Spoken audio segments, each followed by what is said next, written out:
समय की बात है। एक राज्य में एक प्रतापी राजा राज करता था। एक दिन उसके दरबार में एक विदेशी अंगतुक आया और उसने राजा को एक सुंदर पत्थर उपहार स्वरूप प्रदान किया।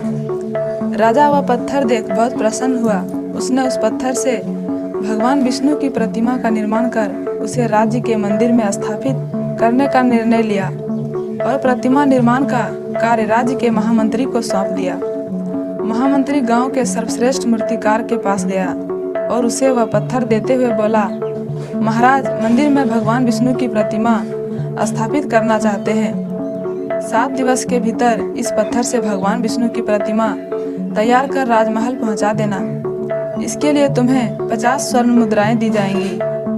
50 स्वर्ण मुद्राओं की बात सुनकर मूर्तिकार खुश हो गया और महामंत्री के जाने के उपरांत प्रतिमा का निर्माण कार्य प्रारंभ करने के उद्देश्य से अपने औजार निकाल लिए। अपने औजारों में से उसने एक हथौड़ा लिया और पत्थर तोड़ने के लिए उस पर हथौड़े से वार करने लगा, किंतु पत्थर जस का तस रहा।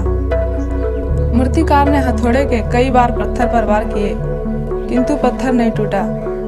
50 बार प्रयास करने के उपरांत मूर्तिकार ने अंतिम बार प्रयास करने के उद्देश्य से हथौड़ा उठाया, किंतु यह सोचकर हथौड़े पर प्रहार करने के पूर्व ही उसने अपने हाथ खींच लिया कि जब 50 बार वार करने से पत्थर नहीं टूटा तो अब क्या टूटेगा।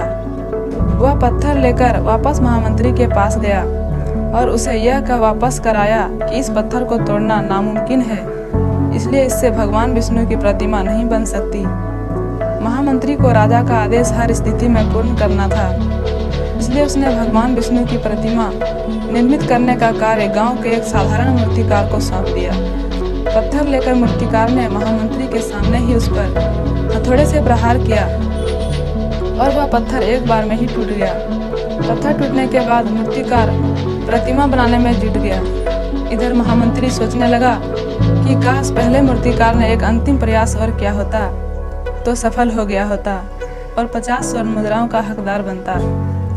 मित्रों, हम भी अपने जीवन में ऐसी परिस्थितियों से दो चार होते रहते हैं।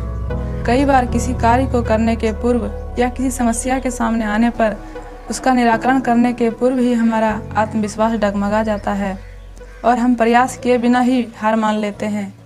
कई बार हम 1-2 प्रयास में असफलता मिलने पर आगे प्रयास करना छोड़ देते हैं, जबकि हो सकता है कि कुछ प्रयास और करने पर कार्य पूर्ण हो जाता या समस्या का समाधान हो जाता।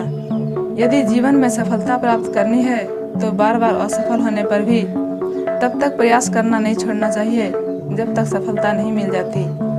क्या पता जिस प्रयास को करने के पूर्व हम हाथ खींच लें वही हमारा अंतिम प्रयास हो और उसमें हमें कामयाबी प्राप्त हो जाए।